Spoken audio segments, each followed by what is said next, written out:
能接住我的剑，你很不错。我能看出来，你不知是受了伤，还是大病初愈，真气很不稳固。但是下一击七星连珠，你一定接不住。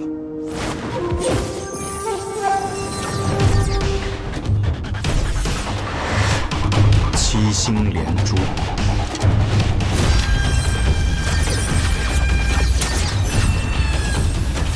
这是我祖传的剑招，杀死过5个乱世之王，用来对付你一个暗河杀手，这是你的荣幸。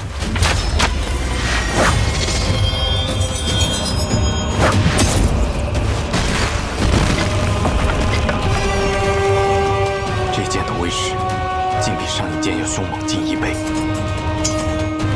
这七星连珠，一剑强过一剑，你若再接一剑， 你手中的剑必定会断。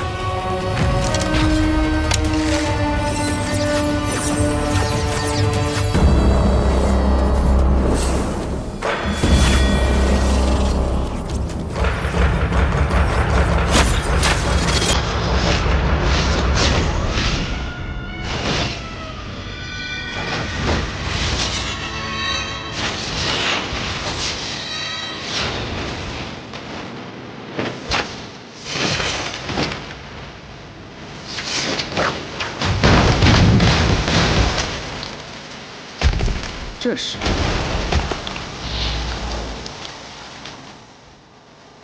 太极剑。一个杀手居然会这世间最缓慢的剑法，但接下来的剑可没那么简单。是吗？可你的剑势分明也在消耗你的气力。下一剑，请吧。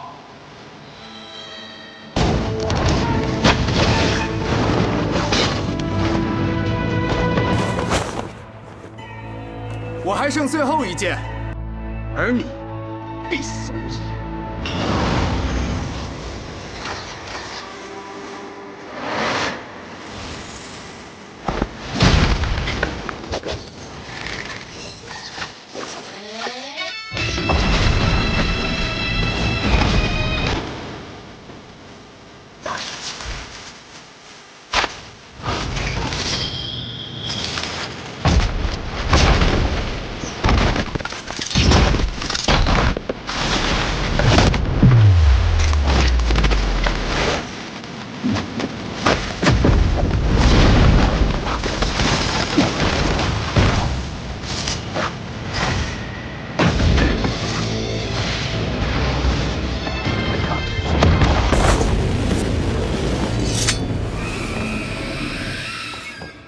爷爷，两位曙光。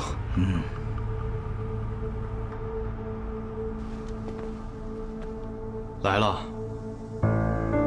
是责怪我来晚了？你二人便是暗河现在的掌事人？哼，看起来很是年轻啊。暗河大家长苏山河，见过3位前辈。旁边的这位是苏沐雨，是如今的苏家家主。 敢问前辈们尊姓大名？谢必佑、穆福生、苏子言。你们姓谢、穆、苏，是暗河3家之姓。你们是？他们听了我们的姓氏，很是惊讶呀。不错，我们和你们暗河那3支。 本就是一脉而成。当年，我们的先祖，有些人去了江湖，而有些人则留在了这里。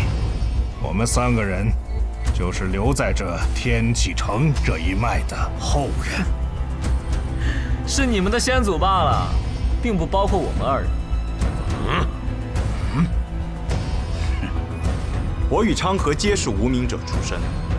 身上并未流着3族的血脉，暗河3家已经被你们这些外族人掌控了，难怪你们会闯到这里，要与我们影宗作对。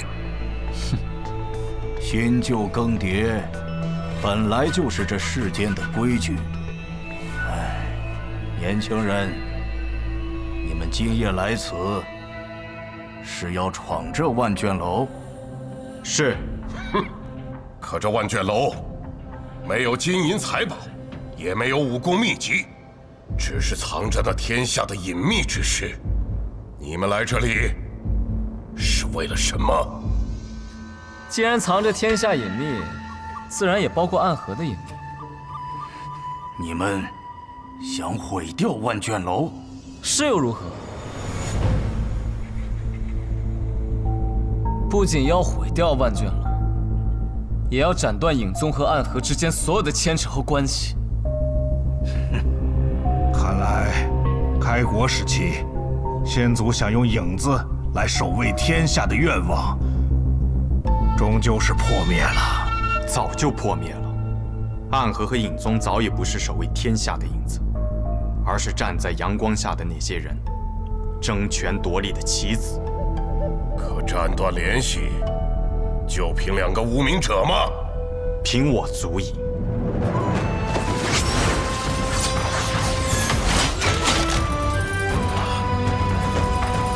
18剑阵，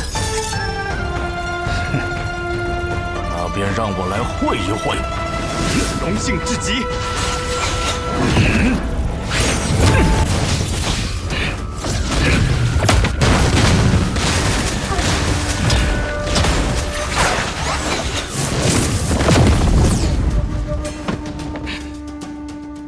你的剑里藏着一股剑意，我曾见过，是春雨剑意。小子，你究竟是谁？我是暗河的苏沐雨，亦是无间城的孤魂野鬼。无间城城主卓雨洛，是你什么人？他是我的父亲。这么看来，的确有几分相像。这无间城的城主竟然还有后人，而这后人竟然还成了暗河的无名者，着实有趣呀！我明白你为何一定要去我这身后的万卷楼了。这身后的万卷楼中，藏着你的身世，也藏着当年无间城被屠城的秘密。是，所以没有任何人能够拦住我。既然如此，那只有我们3人联手了。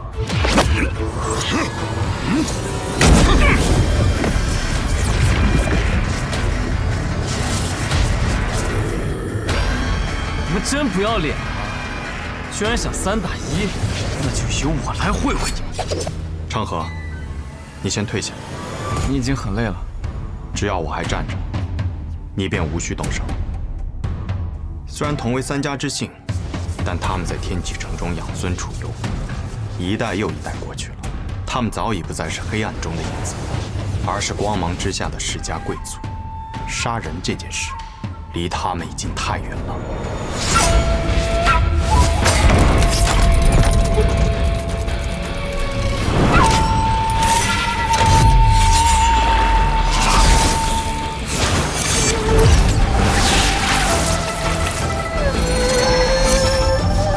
有生之年，我竟能再次见到真正的18剑阵。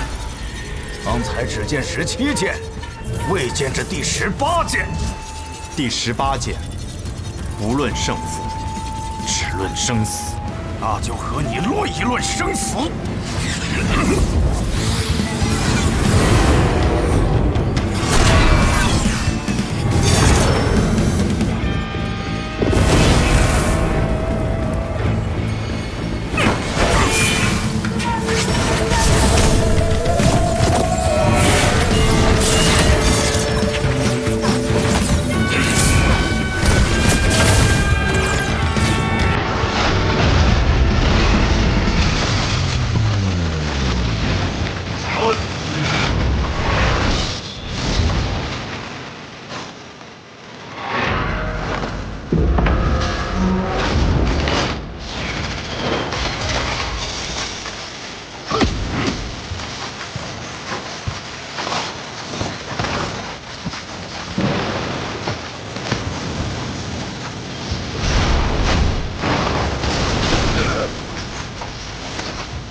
若非我们三人合力，亦必葬身于此。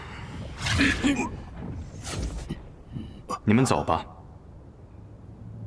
我不想再做一个杀手，暗河的子弟们也不想了。说的不错，但我觉得18剑出不应再留活口。我与昌河虽是无名者，但我没有同伴和你们一样，姓着一样的苏，一样的谢，一样的穆。暗河向来是一个不讲感情的组织，但我希望他们也能够拥有在阳光下自由行走的日子。我们本来就是一体的。影宗统帅暗河三家，同时在天启城也供奉我们三家。别的我不敢向你们保证，但这一点一定可以。从今以后，不再有影宗。你们从这里退去，不会有任何人找你们麻烦。哼！有些事物终究是要改变的。我们终将踏到暗河的彼岸，彼岸之处，不应只是长夜，还应有光明。好，老夫很欣赏你。府上，够了。义卜并不是值得追随的首领，这一点我们三人早就知道。而且天启城中，如今是琅琊王所率领的天启四守护占据主导之位，影宗早就已经失势了。与其跟着他死，不如另谋出路。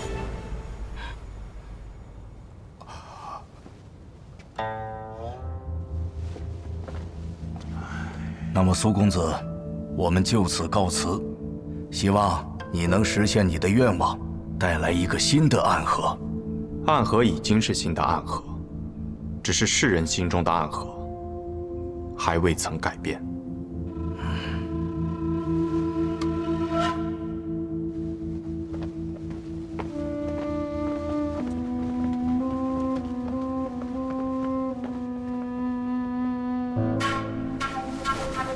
宇哥这是得手了，少声音。此处应该没有别的变故了，你先去客栈跟他们会合。那你呢？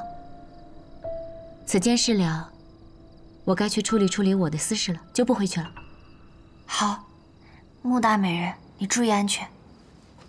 告辞。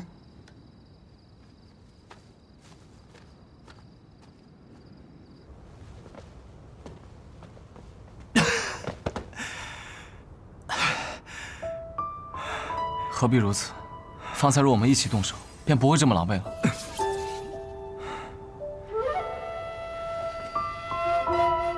方才若你动手，那便真是至死不休了。很久没有见你出第18剑了，按理说你这18剑阵全出，可就只死无生啊！你竟然还放过那些老头子一命。要我说杀了就杀了，反正一切都要推倒重来。有些东西可以推倒重新来过，有些东西不可以。比如这万卷楼，便要彻底毁去。昌河，留给你的对手快到了。对于他，我可以不论生死了吗？一切由你。得嘞。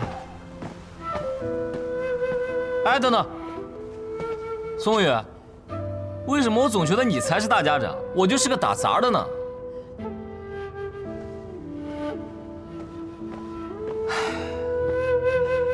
都是我自找苦吃啊！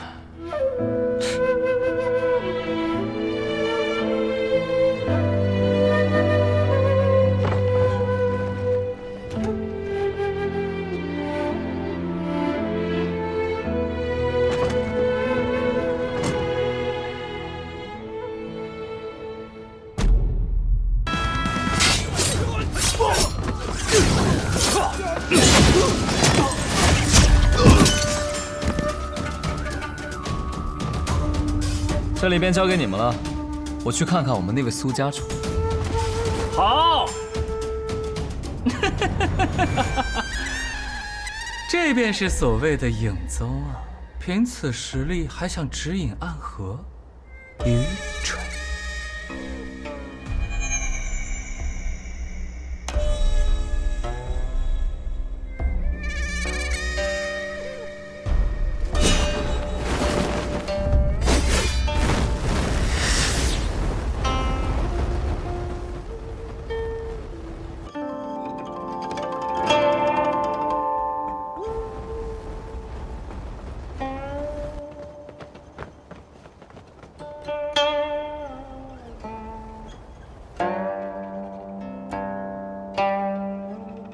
这是穆家的宝物，天音九转琴。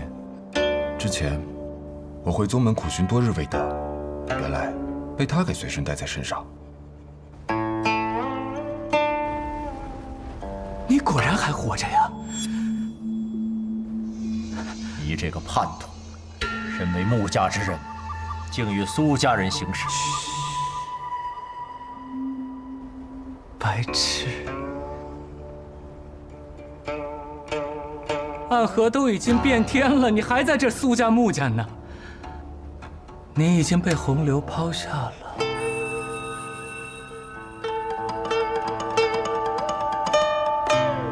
死吧，和那死去的旧暗河。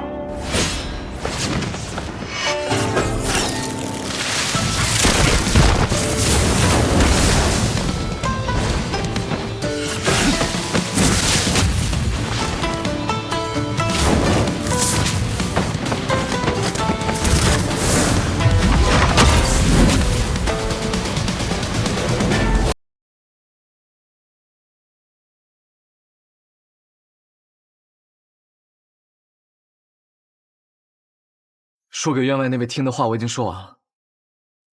苏沐雨，我们该执行自己的计划了吧？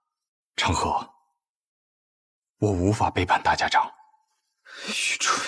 这次三家铁了心要谋你，我会为你铺好路，你只需要做好握住绵龙剑的准备。你怎么这么多年了还没有明白这个道理啊？你永远都是这么天真。大家长与我二人皆有恩情。恩情？他们培养我们是为了替他们去杀人，我们之间并不存在这可笑的东西。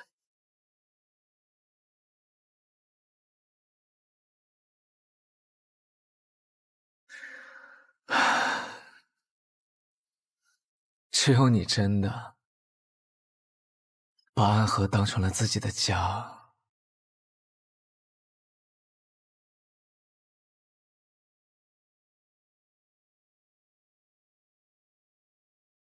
而我却始终做不到这一点。对于我而言，这里只是一个交换利益的地方罢了。他给我们庇护，我们为他杀人。所谓的家人，不过是虚伪的说辞。苏沐雨，哲叔就在外面，若我们一起动手，你还能活下去吗？若哲叔与你联手，我自然不是对手。但凡事总要一试。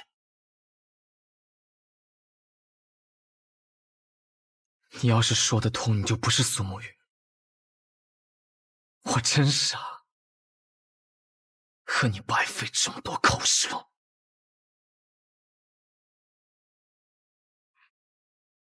慕白，在里面偷听的可还痛快？你是怎么发现我的？因为那个让你来此候着的消息，就是我给你的。哼，咱们都是同族，就该互通有无。谁跟你是同族？苏长河，你给我等着！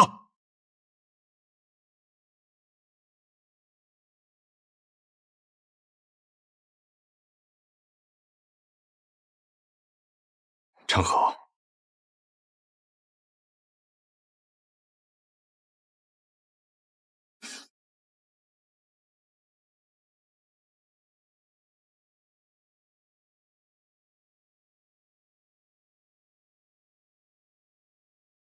开弓没有回头箭，大家长这次一定会死，我也一定要拿到面棱剑。所以，好好想一想我们当年的约定吧。苏沐雨，你去做暗河的魁，以后成为大家长，统帅三家，而我留在苏家，继承苏家家主之位。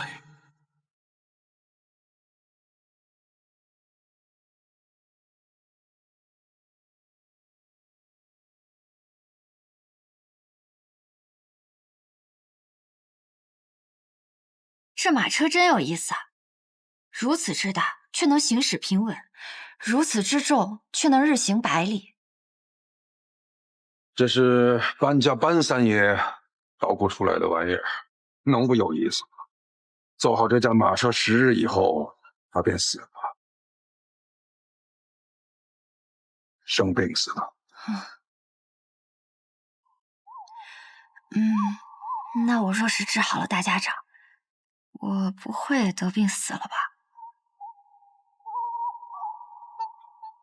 神医多虑了，你可是神医呀！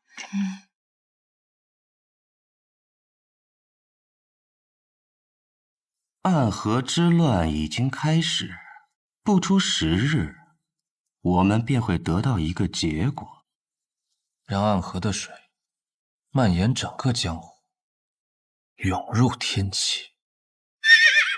长河，或许这一次，你我要对彼此真正的拔剑了。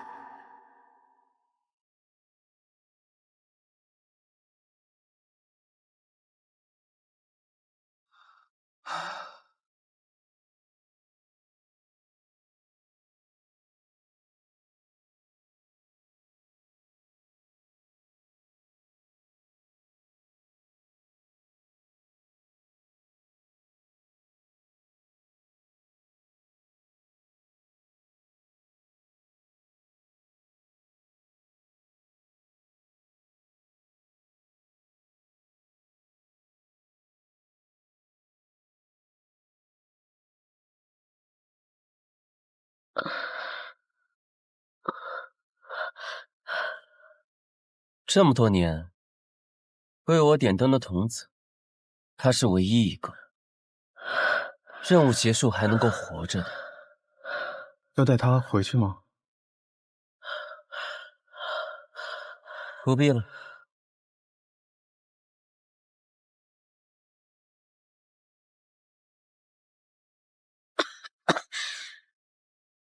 都快死了，17号，欠你一只手，还你一条命，算你赚了。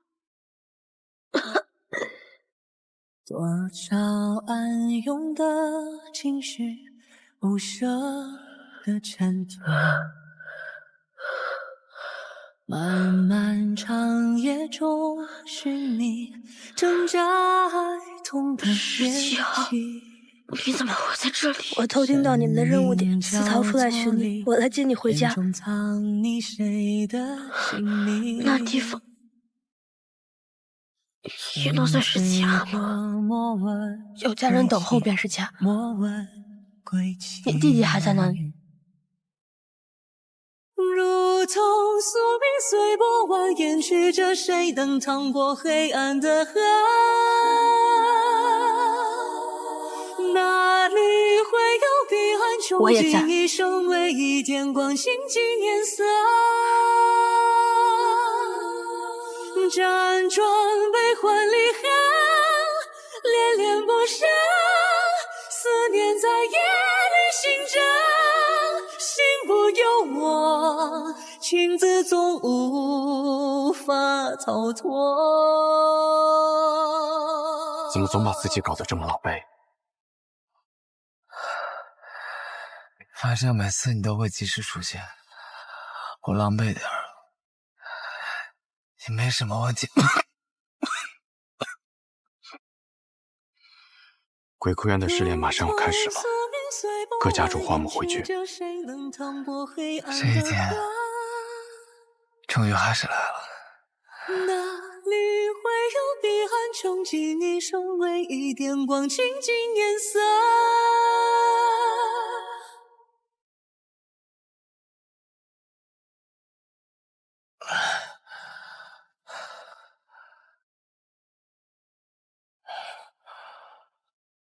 想必你们已经有所了解，待会儿时辰一到，你们就会前往鬼窟渊。每组10个人，只允许留下1个。第一组86号、18号、74号、42号、34号、26号、17号。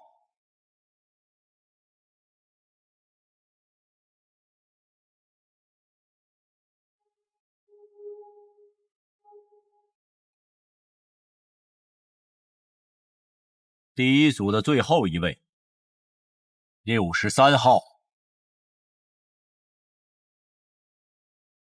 63号。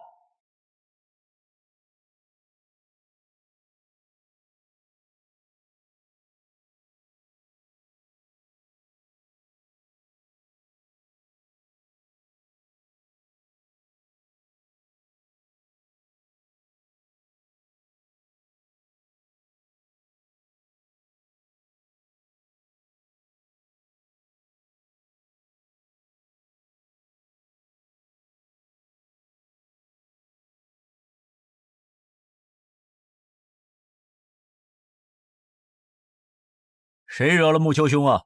生这么大的气！穆子哲，你明知这2人是我苏家属意的，你这般行事，是要与我苏家为敌吗？别给我扣这么大的罪名，我可不敢。我只是在尽我总教习的职责罢了。职责？不把过强的2个人放在同一组，这是3家都默认的。你就不怕我上报提魂殿吗？等他们情深意重，把彼此看成兄弟的时候，再让他们自相残杀。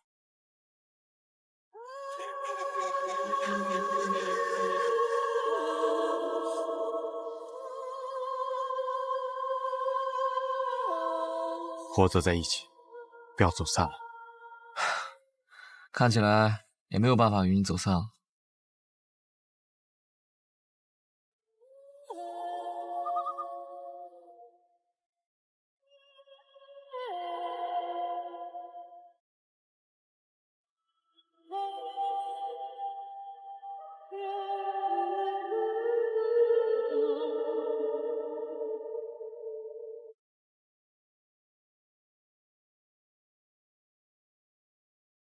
全都来了。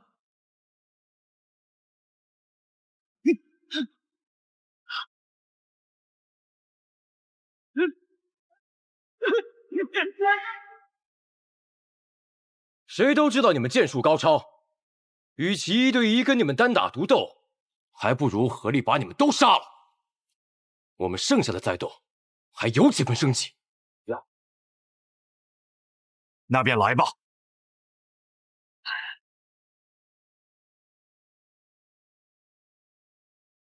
八节制，刀剑合十，攻守戒备，决一切生机。要胜此战，唯有一途，一二入局。我为尔。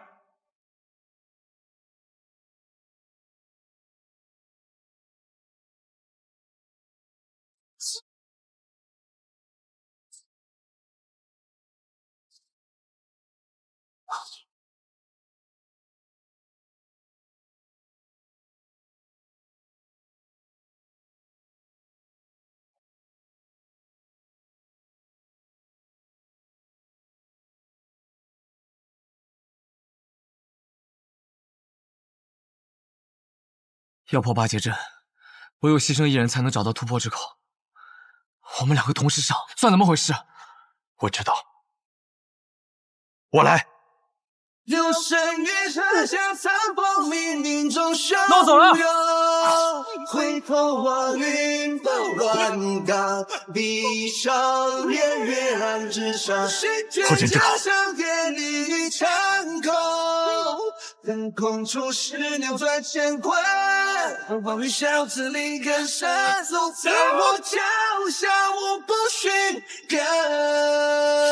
借一生不爱也不恨，经历穿越大河，众生一夜的人满泪痕。你留了珊瑚中身份，请忘记我是谁，因我也是我们。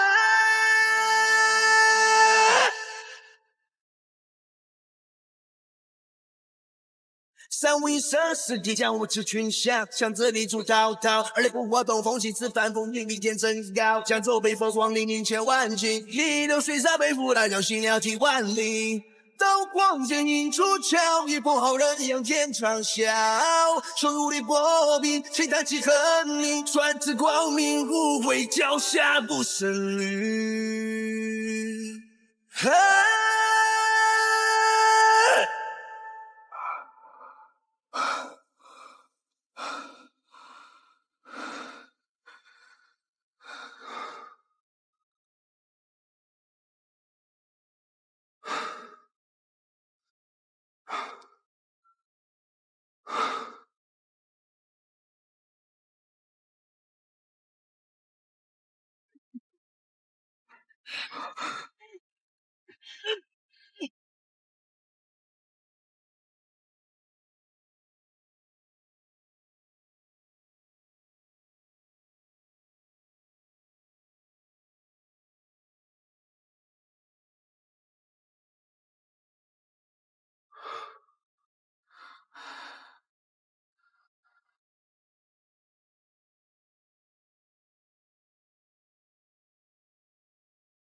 只剩我们2个人了，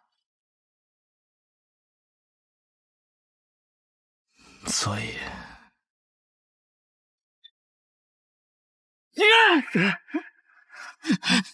你疯了吗？你这疯子，停下来！我跟你说过，你的恩情，我迟早会还的。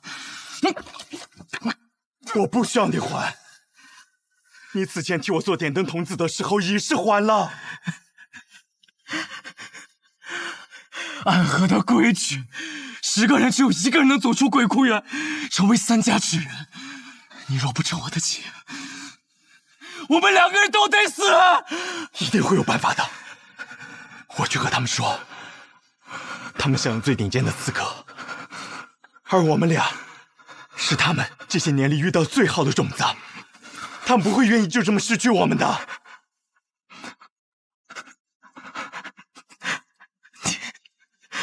你太天真了。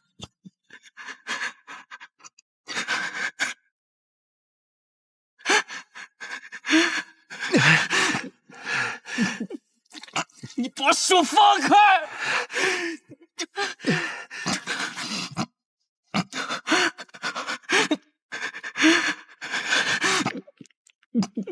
你把手放开！只要足够强，便有资格天真。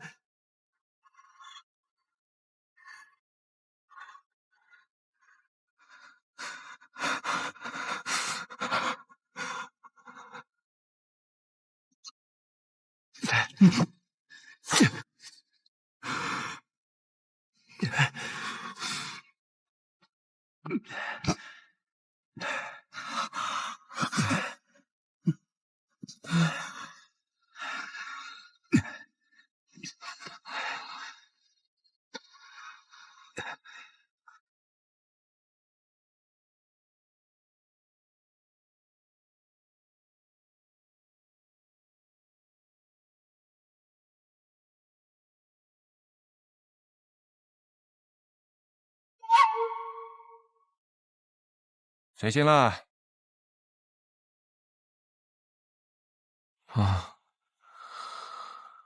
做了一个很长很长的梦，梦到一些很久以前的事儿。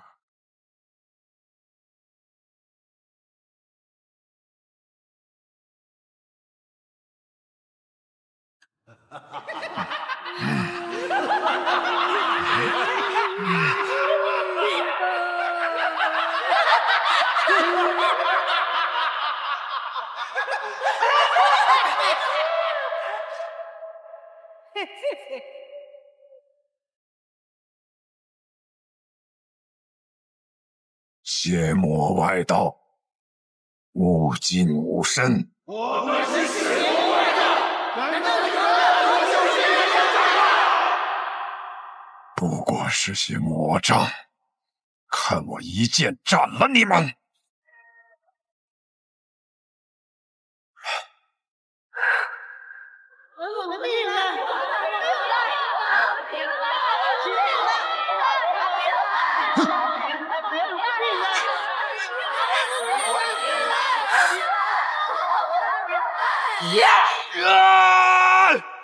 不好！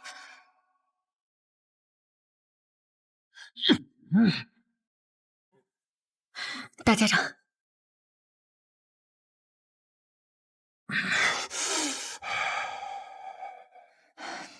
人在虚弱时，邪气便会找机会侵染人的身子，做噩梦是正常的事。大家长不必担心。大家长可还安好？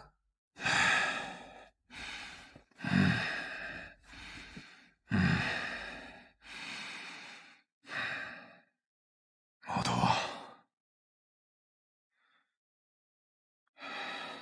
是。神医啊，你此生救过多少人？这我哪里记得得？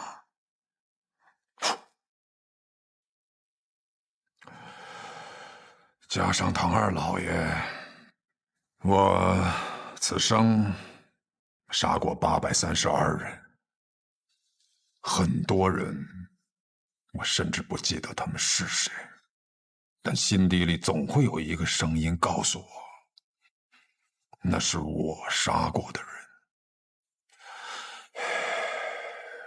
其实我不怕这样的梦。当他们出现的时候，我会拿起手边的剑，将他们斩杀得一干二净。我既然杀得了他们一次，那么自然我能杀得了他们第二次、第三次，无论是梦境还是现实，都不会有任何区别。但这一次，当我拔剑的时候，发现手里的剑已经断了，需要让沐雨快些回来。难道大家长就不害怕他在这个时候背叛你吗？不会的。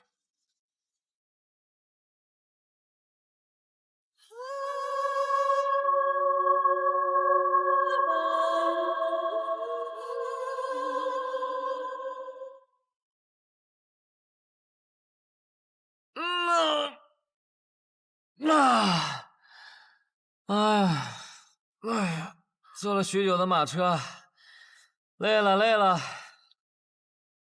小上火，你这个样子能追到鹰，你到底是什么安排啊？追得上。大家长此行北上，无非就是想拖延时间，按照他的手段。老爷子有没有事儿我不确定，但是我们这一批跑腿的，定是要被他清算。所以在我这儿，大家长必须死。然后呢？我对于苏沐雨的安排应当已经到了，让他见见几个故人，拖延一下他追上大家长的时间。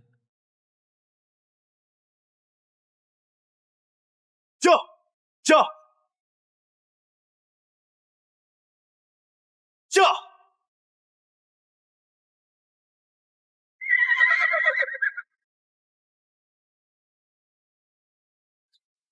昌黎，宇哥，好久不见了。昌河派你来的。啊，是大哥让我来的。他说让我拦住你，实在不行，就哭到你心软。他是不是觉得我不会杀你？他自以为能猜透我的心，可我杀过这么多人，我也有无法控制住自己杀心的时候。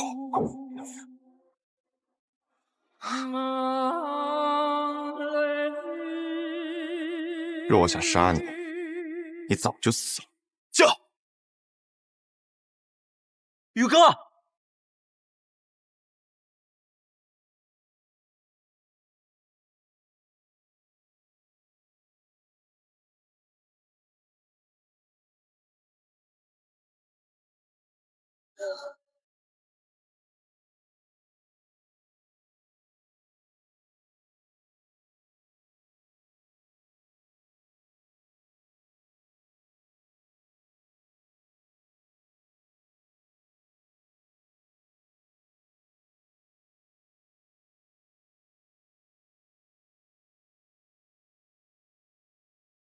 老师，你口中的老师这2个字，放在我的身上，我可不敢当。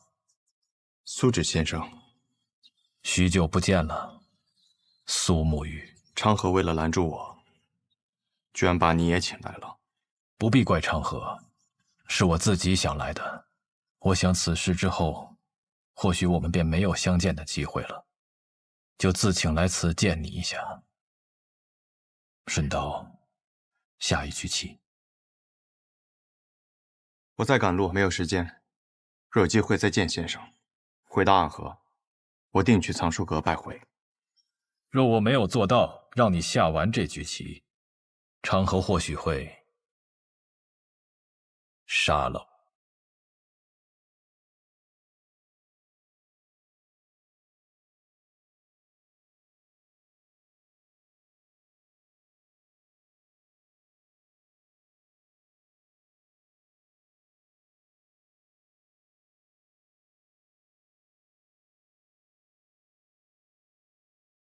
先生来此，是想劝我和昌河联手。你们是暗河这100年来最不可思议的搭档，一起联手破过许多危局。这一次，我相信你们一样可以做到。我听昌河说，4年前你们做过一个决定，他当上苏家家主，你当上大家长，成为执掌暗河的新主人。那他有没有说过？我并没有回答他的决定。大家长他值得你这样做吗？这个问题的答案重要吗？沐雨，当你用一个问题来回答另一个问题的时候，就代表你的内心并不坚固。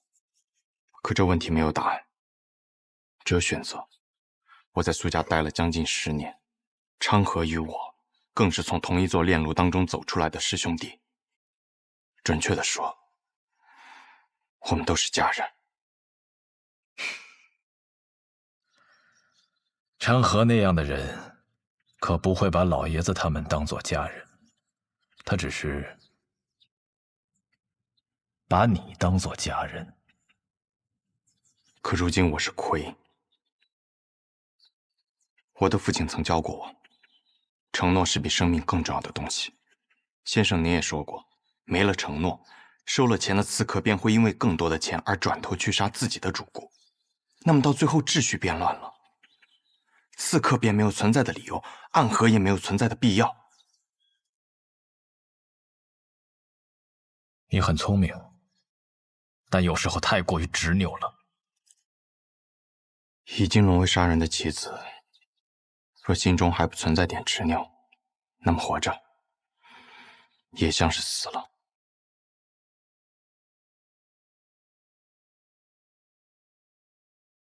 先生，你败了，告辞。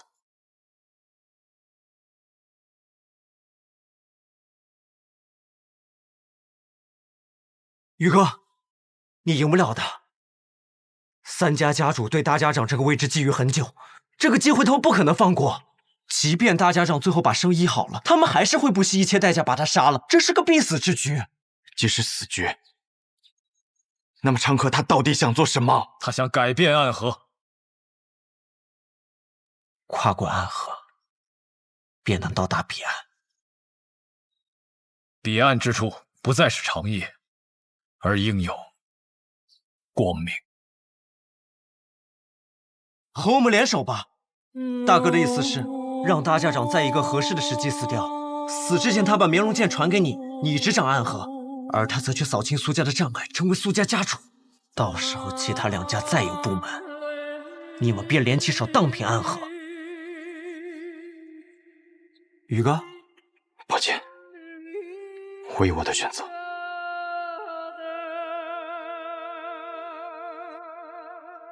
大哥说了，若你拒绝，那他就自己当这个三家之主，到时候不管谁挡在他面前，他都会杀死，包括你，他这一生最好的朋友。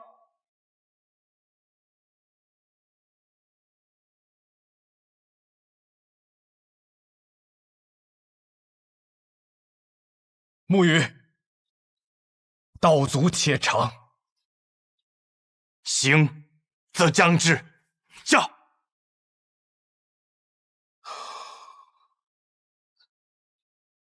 先中毒，再解毒，以身试毒。倒是有种不疯魔不成活的意思。只是我不太明白，为了几张银票，神医愿意为我以身试毒？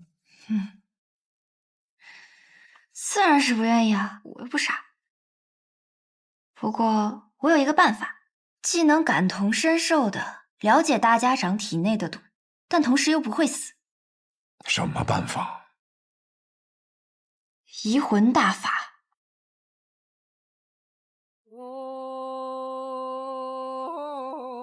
药王谷的秘术移魂大法，若是一旦对某人施用此法，就能和他无感共识。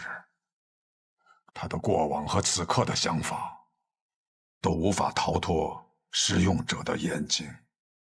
若是遇到意志薄弱者，甚至能彻底占据他的意识。我初听到此门功法，还曾感慨，这哪里是医术，分明是邪术。确实，医者行医，治的是人身体里的毛病，而移魂大法却能治人心病。不过我这次对大家长施用移魂大法，为的是彻底去除你体内的毒。至于大家长你心里想的那些嘛，我可以试着不去看。若是一旦施用移魂大法，那我的性命自然是全在我白鹤怀的掌控之中了。届时只要我想，可以随时杀死大家长。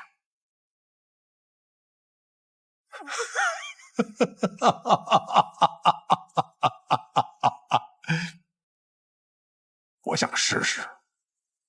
大家长能活几日就让他活几日吧，反正我们抓紧时间找机会，先把那小神医给杀了就是。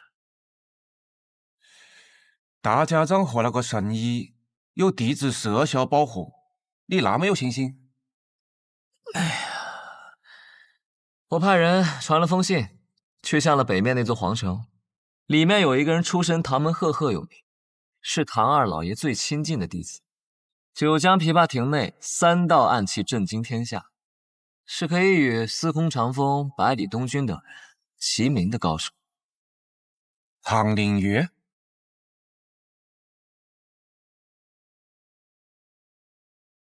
我不知道大家长为什么要杀唐二老爷，但我知道唐二老爷死了，最想报仇的人一定是唐灵月。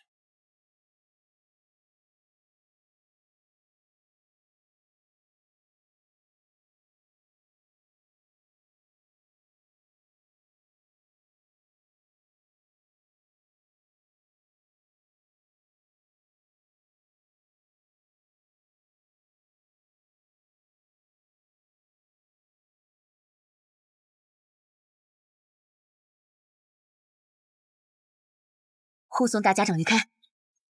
快！是。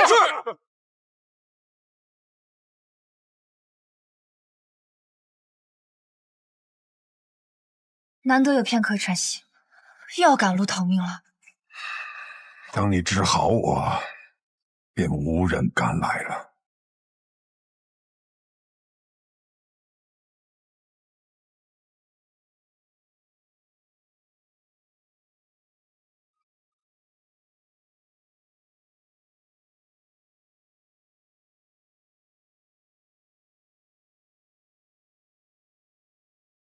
找到你们了，暗河。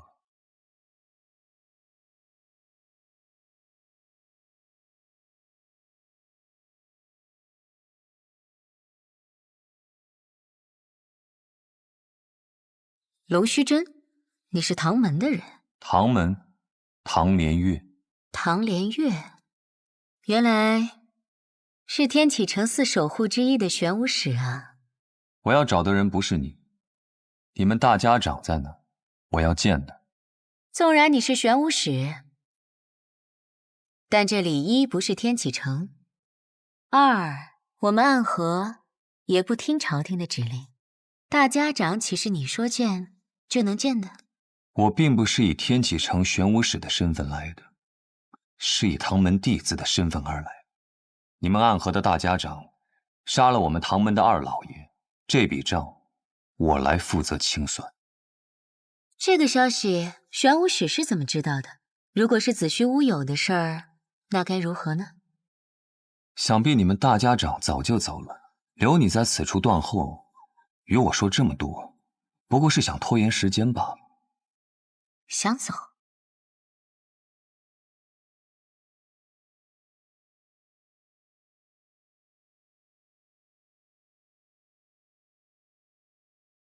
今日这样精妙的暗器手法，这就是白小堂冠绝榜上数1数2的高手吗？荧惑纸蝶和幽冥珠，你是暗河木家蜘蛛女。我不喜欢这个代号。小伎俩，你以为以荧惑纸蝶为掩盖，让这幽冥珠悄悄接近我，你毒丝偷袭，我就不会发现吗？真是自以为聪明的傻子。你在幽冥珠里放了什么？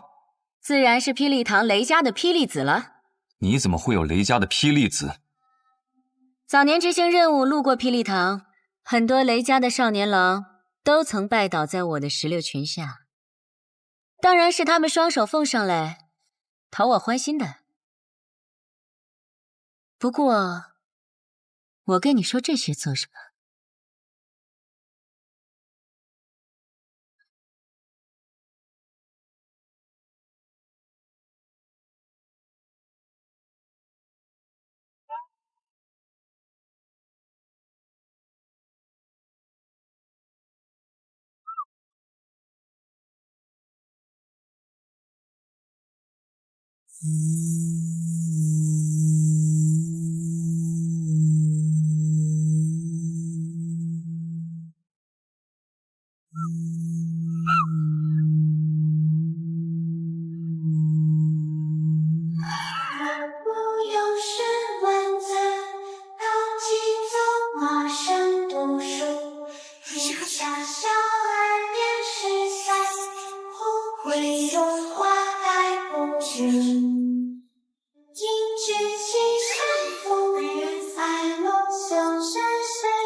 童子点灯，阴魂索命。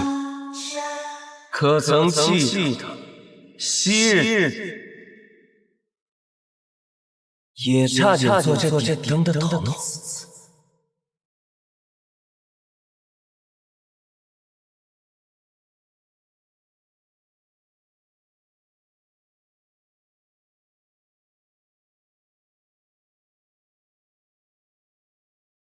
穆家穆英真，你敢与我动手，是想叛离暗河吗？是吗？可我得到的消息是你暗算大家长，意图谋反。我来此杀你，是奉家族之命，救出大家长。看来穆家还真是一片忠心啊。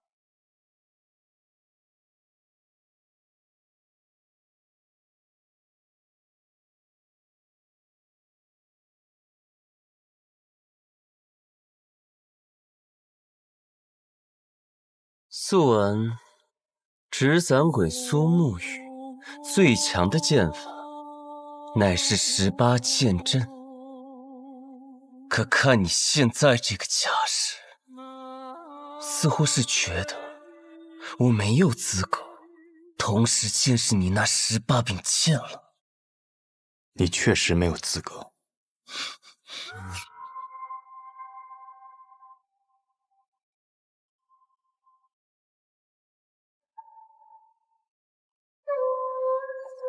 当年本该是你去的，可苏昌河代替你做了这点灯的少爷。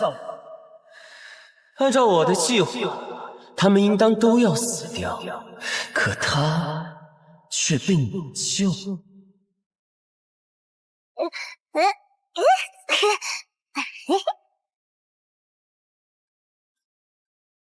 我想我明白为何他要替你。如果当年点灯的人是你，你必死无疑。实在没想到，苏家赫赫有名的纸伞鬼，从尸体遍地的炼炉中爬出来的无名者，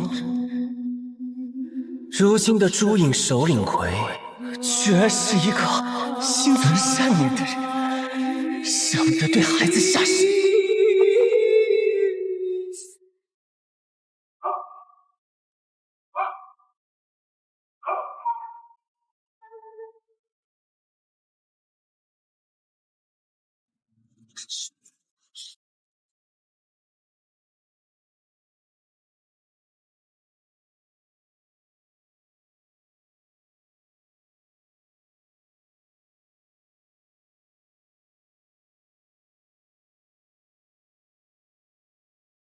你的剑并没有想象中的快，是吗？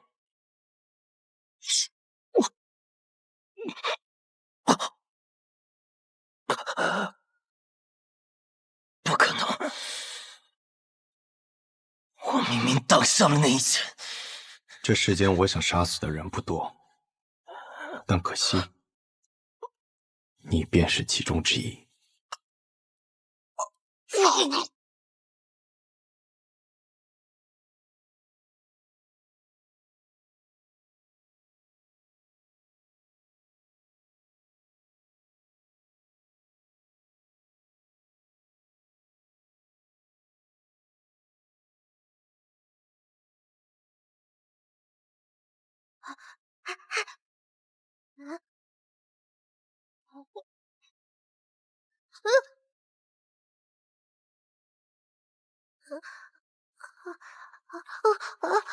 别怕，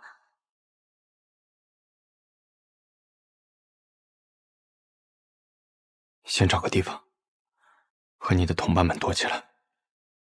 这场纷争怕是要持续很久。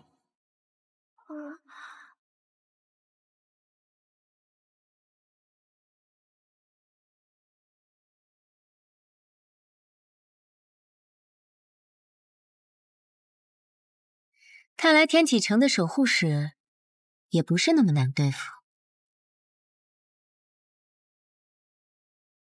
我们唐门并不怕雷家堡，所以我也不怕你的霹雳子。你再动，我便只能杀了你。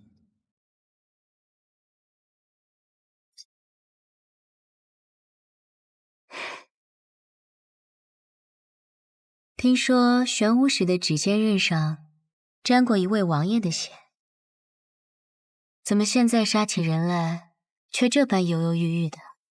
我不想杀人，即便你是暗河的。哦，我还以为是玄武使怜香惜玉，舍不得动手呢。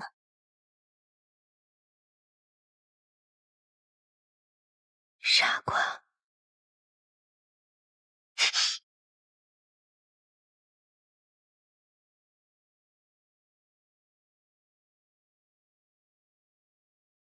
早就听说暗河穆家精通各种鬼术，今日一见，果然如此。九江琵琶亭，唐门唐连月，3道暗器名扬天下，我对玄武使也是敬仰已久。方才我便不该对你留情，中了你的媚术。媚术？什么媚术？你既知道我在九江琵琶亭内以3道暗器名扬天下，那么你知不知道这3道暗器是哪3道？坊间倒是有传说，3道暗器都是你自创的。至于是哪3道，还未曾听过。不必听过，你马上就要见到。别乱动！再动，我的那些蜘蛛就要将你吐成一个冰人了。